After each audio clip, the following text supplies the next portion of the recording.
We're the students of Farmington, and you're watching Game Night Live.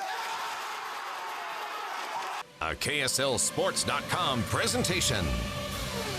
Game Night Live kicks off now. Presented by America First Credit Union. Fork and Timpview. The Cavemen looking for revenge this year. Last year, they gave up 20 unanswered in the fourth quarter and lost 33-25. They got a big start in this one. First play from scrimmage, Cavemen defense forced the fumble. It would lead to a touchdown 6-0 lead. Next drive, Maddox Madsen to BYU commit Devin Downing. 46 yards, it's 13-0 Cavemen. Then on the next T-Bird drive, it's a pick six. Taylor Crump. They're up 20-0 just 3 minutes into this game. Well, the T-Birds would finally get rolling in the second quarter, down 23-7. We'll make it 23-14 on this touchdown pass to Carson Ryan. The Cavemen keep it going and take their offense attack to the ground. Jackson Gregory cutting his way in for the 26-yard score. Cavemen up 30-14. Here comes Timpview, finding some success on the ground too. Elijah Allen scrambles for the big gain, keeping the drive alive. Then later, he'd find the end zone, make it 30-21. Next series for the T-Birds. Allen looking for a big play, but Crump says no way, picks it off. He returns it to the 49.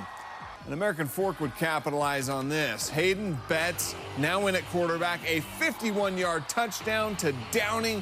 American Fork up 38-21 at the half. We're only halfway through. A big part of Timpview's success came on the ground.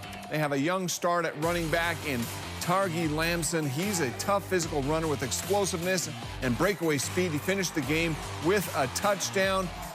As much as he helped offensively, it didn't translate to the defensive side of the ball. First drive of the second half for American Fork ends in a touchdown pass from Madsen to Tanner Holden. The tandem combined for 4 scores, and AF got a big win, 58-35. Now to our Game Night Live Game of the Week. You can't find 2 teams in the state more different than Pineview and Highland.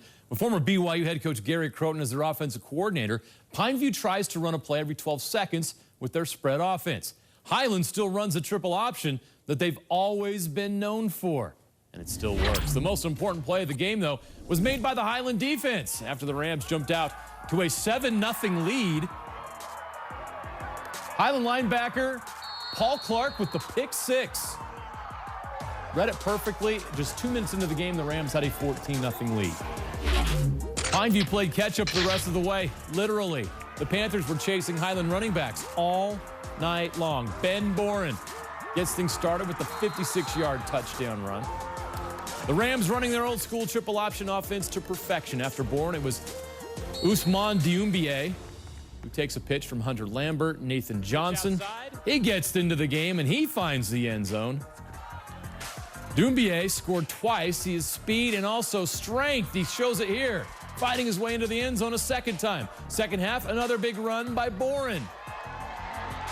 Down the sideline, 41 yards for another Highland touchdown. He had 5 carries for 133 yards. They scored 6 rushing touchdowns by 4 different backs. Nephi Hosea, 9 carries, 91 yards, and a score. 517 yards rushing for the Highland Rams. Pineview offense had its moments. McLeod Croton at quarterback and Michael Moore, the receiver, had a connection going. Moore had 9 catches for 180 yards and 2 touchdowns. Croton passed for 410 yards and 5 touchdowns. Isaiah Moten had 5 catches for 134 yards in the score, and Daylor Reimer 2 touchdowns. But the Highland defense, despite allowing 35 points, was outstanding.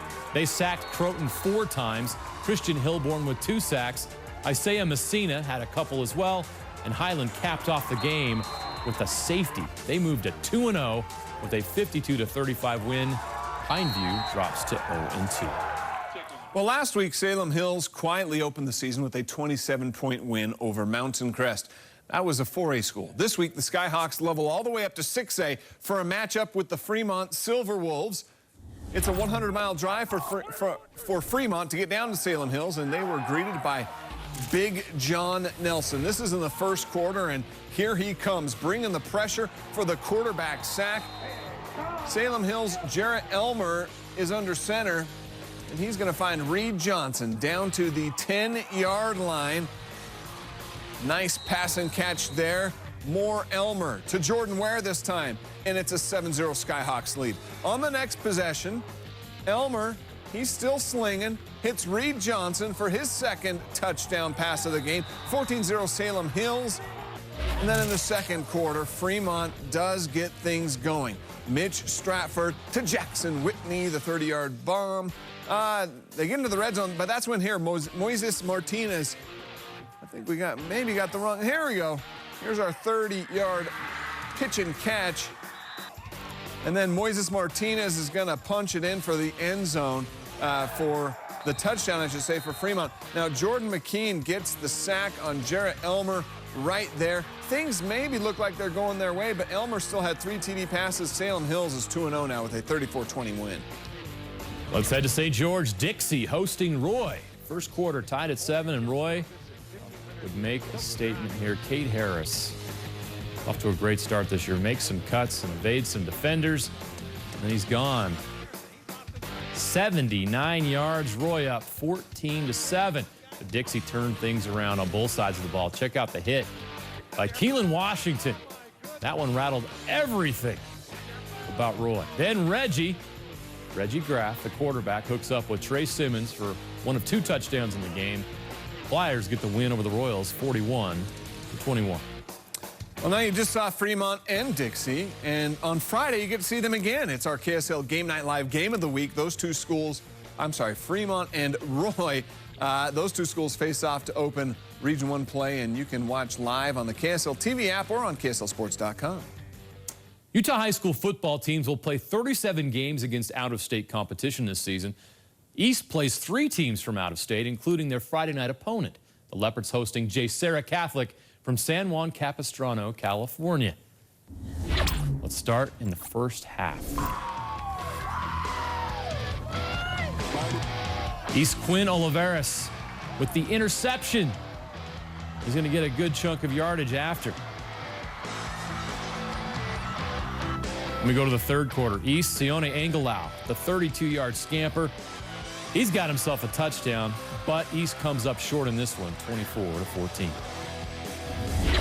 All right, Max Preps has Corner Canyon ranked 23rd in the nation. They were on the road against Harriman. Both teams trying to start the season 2-0. First quarter here, Corner Canyon's defense was dominant, and it started early. Andrew McDonald picks it off, returns it all the way to midfield. That one kind of set the tone here, because then Josh Wilson gets going. This is your BYU commit. He seemed to feed off that opening series. Last week he had 13 tackles, 2 sacks against Orem. This week the linebacker came up big in the second quarter. The pick 6, a 41-yard return. It's 7-0 Chargers. He also made some pretty hard-hitting tackles as seen there. Then in the third quarter, more Andrew McDonald, his second interception of the game. He already has 3 picks this season. And Corner Canyon building a 17-0 lead after 3 quarters. Hugh Van Fillinger. There's a reason why he had 15 scholarship offers from Power 5 schools. The Texas commit was in on at least 4 sacks against Harriman. He led a defense that allowed only 3 first downs in the entire second half. And Corner Canyon goes into their big game next week with Bingham after a 31-0 shutout over Harriman. Park City and Juan Diego. Park City strikes first, a 9-yard touchdown run by Dylan Bauer. Then the Soaring Eagle answered. Justice Prasado, a touchdown pass to big Xavier Carlton. Carlton, one of the top defensive ends in the country, also catching touchdown passes. Juan Diego, not enough offense, so Park City's Jack Skidmore tosses a score to Mark McCurdy, who stretched across the goal line for the touchdown, and Park City goes on to get the win, 20-13. Box Elder looking for their first win of the season, hosting Bear River in the first quarter. Already up a touch, and it's Bentley Miles. The pick for the Bees. Then he gets moving all the way back for 6. Bees up 21-7 after 1. Let's jump ahead to the fourth quarter now. Box Elders' Nate Wheatley stealing the spotlight. He's going to pick off this pass, and then on the ensuing possession, takes the handoff, gets moving, 63 yards for the touchdown. And in the longest uninterrupted rivalry game in Utah, Box Elder wins the Golden Spike over Bear River. Last week, Brighton knocked off Fremont thanks to a miracle 67-yard touchdown pass with just 17 seconds left in the game. The Bengals trying to build on that momentum, hosting another Region 1 team on Friday night. The Lancers of Layton coming to Salt Lake City. First quarter we start. Quarterback Gabe Curtis for Brighton. Pulls it down and takes off on the keeper. The big gain's going to set up an Owen Smith 23-yard field goal. It was 10-0 Bengals at the half. Third quarter, Curtis, just like last week, to MJ Cirillo for a 20-yard gain inside the 10. Sets up a Curtis touchdown from a yard out, and Brighton gets the shutout, 24-0. The Farmington Phoenix they're a team that only experienced the winning feeling twice all last season. Already a chance last night to match that win total for this season. So they were taking on Syracuse, also looking for their second win in the season. And in the first quarter, well, these two teams, it was a good matchup. First drive for Farmington has Wyatt Evertson here finding Cannon Toon for the early lead on that touchdown. Syracuse answers right back on their first drive. Brevin Hamblin takes it in for the Titans. Then in the second quarter for Farmington, the offense starts rolling. Toon gets loose for a 26-yard run, 21-7, Phoenix lead. Then right before the half, Syracuse quarterback Bridger Hamblin and the bootleg. This is going to make a 21-14 game at the break. Third quarter, opening drive. Syracuse is on the move here. They're in position to possibly tie the game up at 21, but Hamblin picked off by Nick Shirley, his second interception of the game. The Phoenix capitalize a 23-play drive capped off with Evertson avoiding the pressure and tossing his second touchdown of the night. Farmington shuts out Syracuse in the second half. 35-14 your final. They'll host 2-0 Ridgeline next week. Lehigh got beat up last week against American Fork. They rebound this week against the new school out of St. George. Crimson Cliffs, the Mustangs. Creighton Cooper. Couldn't connect on the long ball last week. Well, no problem this week. 66 yards. Jaden Greenwood has himself a touchdown. Cooper also struggled on scramble. Well, not this week. Out to his right, a deep ball to McKay Wall. Touchdown Lehigh, and they smoke Crimson Cliffs 55-0. Reach for the sky. Skyview and Skyridge going head-to-head. A lot of defense in this one. Third quarter, Skyridge D-line gets the safety. Skyridge down by a point, but not for long. They pound it in with Jeter Fenton for the lead, and Skyridge wins at 18-10. Alta hosting Desert Hills. Alta quarterback Cinco Lucero threw 4 touchdown passes. His top target, DeAndre Randolph. What a catch for Randolph's first 6 points. Now his second in the first quarter. A touchdown. Alta jumped out to a 19-0 lead. Desert Hills would respond with a 14-0 second quarter.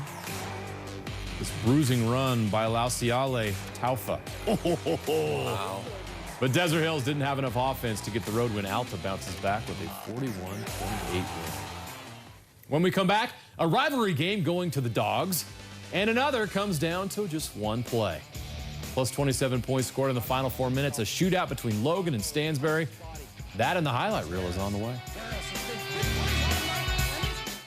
We're back with a rivalry game between Viewmont and Davis. Both teams trying to avoid an 0-2 start. Yeah, since 2004, Davis has won 10 of the 14 matchups between the two schools, but Viewmont had a chance to run the current streak to 3 wins in a row against the Darts. We'll start in the first quarter. Viewmont's Will Schultz. So we'll find Caden Smith down to the 30-yard line. Then 12 yards to Micah Johnson into the end zone for a 7-0 Vikings lead. Then off the Viewmont punt. Davis gets on the board. David Spute makes 2 guys miss, and he's going to go the distance. It's an 83-yard punt return. They did miss the extra point, so Viewmont's still up 7-6. Second quarter, Viewmont's Sam Trusty earning the trust of his coaches and teammates with a 30-yard run. He's going to finish the drive. Reward the man. 14-6, Viewmont with all the momentum, but not for long. Chance Trujillo for Davis to Peter Stevenson. This is going to go 89 yards to the house. And the Darts are back within 1. So let's go to the third quarter. Darts back against their own goal line, and something bad happens. That is a safety. Viewmont takes a 16-13 lead into the fourth quarter. And that's where things get a little weird. Fourth quarter is when this game goes to the dogs. This guy gets loose on the field. Fans are going crazy. We aren't going to show you, but the dog made a mess on the turf. 4 interceptions by Viewmont was the difference in the game. How about a rivalry night? In Tooele, the Buffs were hosting the Grantsville Cowboys last night. First quarter, they're down a touch, but here comes Nukuluvehelu for the Tooele Buffs. A 54-yard touchdown run ties the game at 7. Grantsville's throwing some darts, though. Logan White rolls right and gets it to Gabe Moritzen. A 61-yard touchdown for the lead. Ended up being a close one. Grantsville wins it, though, 21-20. Up to Cache Valley we go. Mountain Crest and Wasatch both looking to bounce back from week 1 losses. Let's start in the third quarter. Wasatch had a 7-0 lead. Mountain Crest running back Walker Hutchinson. Nice. 55 yards for the touchdown. The 2-point conversion is good. So the Mustangs go up 8-7. But the Wasps jump back out in front. Zach Thacker takes it in from 9 yards out. And Wasatch never trailed again. The Wasatch D tightened up and shut out Mountain Crest in the fourth, and Wasatch gets the win on the road 17-8. All right, a thriller between West Jordan and Riverton. You know, why run through the banner when you can just jump over it? Riverton jumped out to a 7-0 lead in the first quarter. A pick 6 by Caleb Hamblin. West Jordan would score just before the end of the first half. Quarterback Benjamin Anderson deep to David Montezuma. The score on a 1-yard run. West Jordan led 12-7 late in the fourth. That's when Jackson Howard hits Carter Miller. Then with 1:27 left, Howard to Hayden Turville. A 6-yard touchdown is the game winner. Riverton now 1-1. We had a wild game in Cache Valley last night. Logan hosting Stansbury. These two teams combined for 89 points. 34 of them were in the fourth quarter. First quarter, Logan has the ball. It's picked up by Gabe Harris. He's really fast. 87 yards for the touchdown. Second quarter, Stansbury in the red zone. Picked up by Isaac Larson. He's gone. He's going the other way, and he's really fast too. 96 yards for the touchdown. Stansbury's Gabe Harris did it again in the fourth, a pick 6. Stansbury goes on to win this wild one, 47-42. Richfield facing North Sevier. The Wolves would go up 7-0 in the first quarter. Richfield's Gavin Brown finds Britton Riddle to even it up, starting the second. In the third quarter, Richfield up 13-7. Taylor Crane goes 40 yards to Hunter Higgs. Wolves take the lead back. Next drive for the Wildcats ends in a 41-yard touchdown from Brown to Ethan Udy. How about it? Richfield wins it, 25-20. Back with more after this. There were a lot of blowouts this week, but what we lacked for drama, we made up for in high-scoring games and great plays. Yeah, take those great plays, combine it with the editing magic of Hema Hemuli Jr. this week, and you get our highlight reel. 1, 2, 3, 1-0!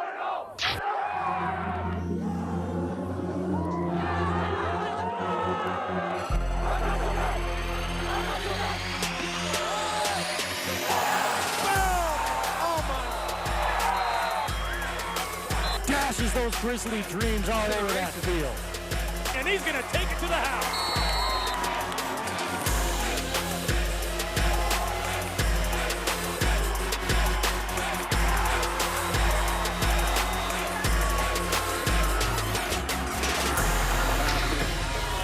And it's picked up. Josh Wilson.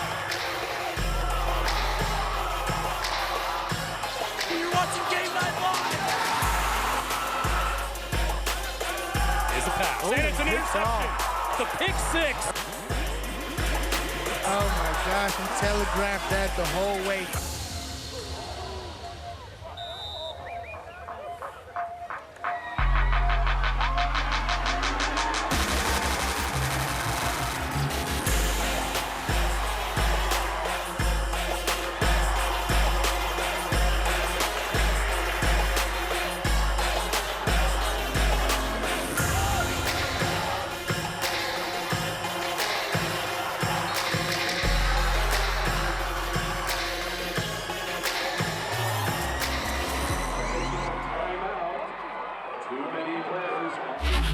That was a real MVP right there.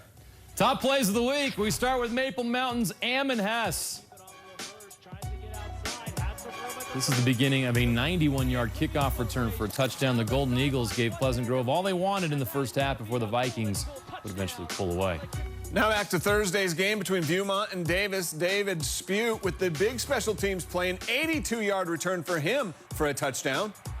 And now back to that Pleasant Grove Maple Mountain game. Check this out, the double pass. Rex Connors hits his twin brother Porter Connors for the 69-yard touchdown pass. Our top performers are up next.